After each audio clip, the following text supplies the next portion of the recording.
Hello guys guys teaching education में आप सभी का स्वागत है। गाइस उम्मीद करता हूँ आप सभी अच्छे होंगे। गाइस आज हम बात करने जा रहे हैं डीएलएड सेकंड सेमेस्टर के पेपर वर्तमान भारतीय समाज और प्रारंभिक शिक्षा की। तो दोस्तों जैसा कि आप सभी को पता होगा कि आप सभी की पेपर डेट जो है मतलब अभी नहीं आई, लेकिन 1 फरवरी में होंगे आपके एग्ज़ाम। दोस्तों आज की क्लास का पहला क्वेश्चन है, प्राचीन काल में दो वेद के ज्ञाता को क्या कहते थे। प्राचीन काल में दो वेद के ज्ञाता को क्या कहते थे। तो दोस्तों दो वेद के ज्ञाता को वसु कहते थे। प्राचीन काल में तीन वेद के ज्ञाता को क्या कहते थे। तो तीन वेद के ज्ञाता को रुद्र कहते थे। दोस्तों तीन वेद के ज्ञाता को रुद्र कहते थे। प्राचीन काल में चारों वेद के ज्ञाता को क्या कहा जाता था। तो दोस्तों प्राचीन काल में चारों वेद के ज्ञाता को आदित्य कहा जाता था।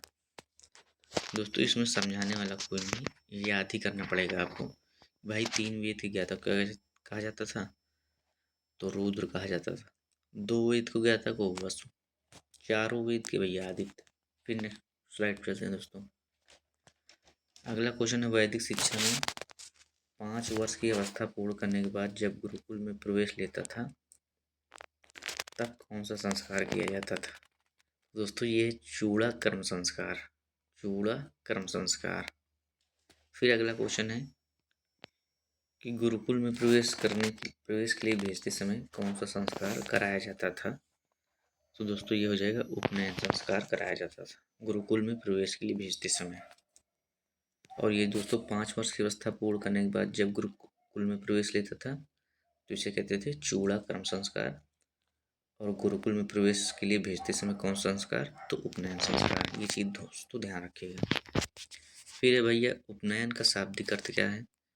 तो उपनयन का शाब्दिक अर्थ है दोस्तों गुरु के पास ले जाना। उपनयन का शाब्दिक अर्थ क्या है, गुरु के पास ले जाना। फिर नेक्स्ट स्लाइड चलते हैं दोस्तों। अगला क्वेश्चन है, विद्यार्थी जीवन की समाप्ति पर कौन सा संस्कार होता था। मीन्स जब विद्यार्थी जीवन समाप्त हो जाता था, मतलब पढ़ाई लिखाई पूरी हो जाती थी, तो उसको क्या कहते थे दोस्तों, तो इसको कहते थे भैया समावर्तन संस्कार, समावर्तन संस्कार। फिर अगला क्वेश्चन दोस्तों, डॉक्टर आर के मुखर्जी ने बौद्ध शिक्षा के विषय में क्या कहा है। डॉक्टर आर के मुखर्जी ने बौद्ध शिक्षा के विषय में क्या कहा है। दोस्तों डॉक्टर आर के मुखर्जी के मत में बौद्ध शिक्षा प्राचीन ब्राह्मणीय शिक्षा प्रणाली एक परिवर्तित रूप था। फिर अगला क्वेश्चन है कि बौद्ध शिक्षा की शिक्षण विधि क्या थी। तो भैया बौद्ध शिक्षा की शिक्षण विधि मौखिक थी। फिर अगला क्वेश्चन है, इस्लाम धर्म में शिक्षा का क्या महत्व था। दोस्तों इस्लाम धर्म में शिक्षा का विशेष महत्व था। मोहम्मद साहब कहा करते थे, दान में सोना देने की उपेक्षा अपने बच्चों को शिक्षा देना श्रेष्ठ है। दोस्तों क्या लाइन कही है, मतलब वास्तव में दोस्तों इसको रियल लाइफ में लागू करना चाहिए सभी को।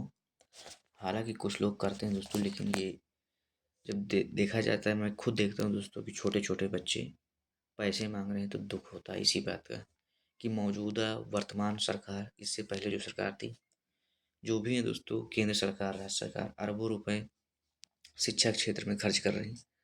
और दोस्तों अभी उनकी पढ़ने की उम्र है और मैंने दोस्तों देखा कि पैसे मांग रहे हैं और इसकी संख्या बहुत ज़्यादा है दोस्तों। इस पे कानून बनना चाहिए दोस्तों, मेरी इच्छा है इस पे कानून बने। अब यहाँ पर आप खुद देखिए दोस्तों, इस्लाम धर्म में शिक्षा क्या महत्व था। वह इस्लाम धर्म में शिक्षा विशेष महत्व था।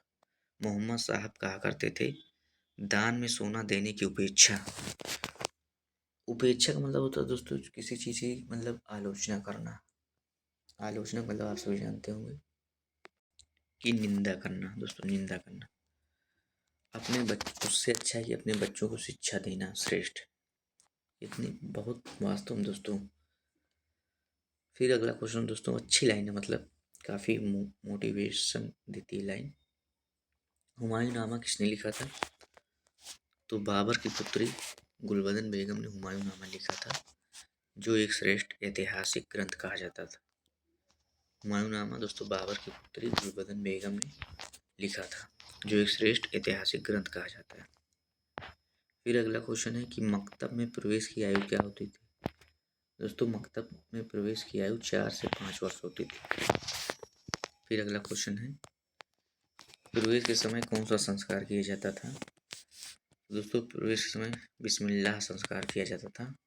इसमें बालक 4 वर्ष 4 माह और 4 दिन का होता था। अगला क्वेश्चन दोस्तों, कि शिक्षा शास्त्री ने कहा शिक्षा मनुष्य को पार्श्विक प्रवृत्तियों से ऊंचा उठाने का कार्य करती है। तो दोस्तों ये कथन है अरिस्टो का। उम्मीद करता हूँ दोस्तों आप सभी को क्लास पसंद आई होगी। दोस्तों ज़्यादा से ज़्यादा शेयर कर दीजिएगा वीडियो को।